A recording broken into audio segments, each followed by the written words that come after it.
ഇന്ന് ചെറുപയർ പരിപ്പ് കറിയാണ് ഉണ്ടാക്കുന്നത്. 1/2 കപ്പ് ചെറുപയർ പരിപ്പാണ് എടുത്തിരിക്കുന്നത്. 4-5 പ്രാവശ്യം വെള്ളം മാറ്റി നല്ലതുപോലെ കഴുകിയെടുക്കണം. കഴുകി കഴിയുമ്പോൾ വെള്ളം നല്ല ക്ലിയർ ആയിരിക്കണം. ഇത് ഞാൻ കഴുകിയെടുത്ത് വെച്ചിരിക്കുന്നതാണ്. വെള്ളമെല്ലാം ഡ്രെയിൻ ചെയ്ത് കളഞ്ഞു. ഇനി ഇതൊന്ന് പ്രഷർ കുക്ക് ചെയ്തെടുക്കാം. ഒരു 2 മണിക്കൂറൊക്കെ വെള്ളത്തിൽ സോക്ക് ചെയ്ത് വെക്കുവാണെങ്കിൽ പ്രഷർ കുക്ക് ചെയ്യാതെ നോർമൽ കുക്കിംഗ് ചെയ്യാം. ഇനി അതിലേക്ക് കുറച്ച് വെളുത്തുള്ളി ഇട്ട് കൊടുക്കാം.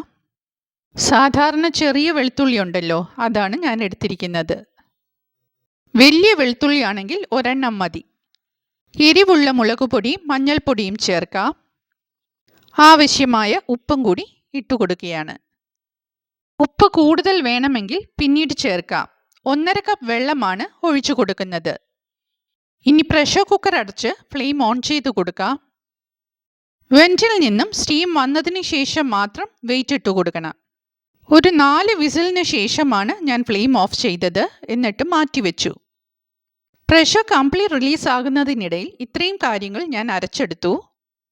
തേങ്ങ, ചെറിയ ഉള്ളി, നല്ല ജീരകം, മഞ്ഞൾപ്പൊടി, വെളുത്തുള്ളി, പച്ചമുളക്.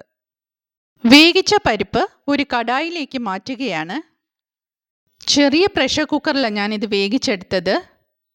അതുകൊണ്ടാണ് ഇനി അങ്ങോട്ട് കടായിലേക്ക് കുക്കിംഗ് മാറ്റുന്നത്. നിങ്ങൾക്ക് കാണാനും കഴിയും, എനിക്ക് കുറച്ച് സൗകര്യവും ഉണ്ട്. ഇനി അതിലേക്ക് മഷി പോലെ അരച്ചെടുത്ത് അരപ്പ് ചേർക്കാം. ജാറിൽ ബാക്കിയുള്ള അരപ്പ് കുറച്ച് വെള്ളം ഒഴിച്ച് കലക്കി അതിലേക്ക് തന്നെ ഒഴിച്ചു കൊടുക്കാം. അതിനുശേഷം ഫ്ലെയിം ഓൺ ചെയ്ത് കൊടുത്തു. തുടർച്ചയായി ഒന്ന് ഇളക്കി കൊടുക്കണം. അതിനുശേഷം ഒരു 5 മിനിറ്റ് നല്ലതുപോലെ തിളപ്പിക്കണം. അപ്പോഴേക്കും അരപ്പിൻ്റെ റോ ടേസ്റ്റ് എല്ലാം പോയി കിട്ടും. 5 മിനിറ്റിന് ശേഷം ഫ്ലെയിം ഓഫ് ചെയ്യാം. ഇനി ഇതിലേക്ക് കുറച്ച് കാര്യങ്ങൾ കൂടി ചെയ്യാനുണ്ട്. വറവ് തയ്യാറാക്കി അതിലേക്ക് ഇടണം. വെളിച്ചെണ്ണയിലാണ് ചെയ്യുന്നത്. താളിക്കാതെ കട്ടിപ്പരിപ്പായിട്ടും ഇത് കഴിക്കാവുന്നതാണ്. ഇതിപ്പോൾ ഞാൻ ചപ്പാത്തിക്ക് ഉണ്ടാക്കിയതാ. ചോറിനും ഇത് തന്നെ കഴിക്കാവുന്നതാണ്.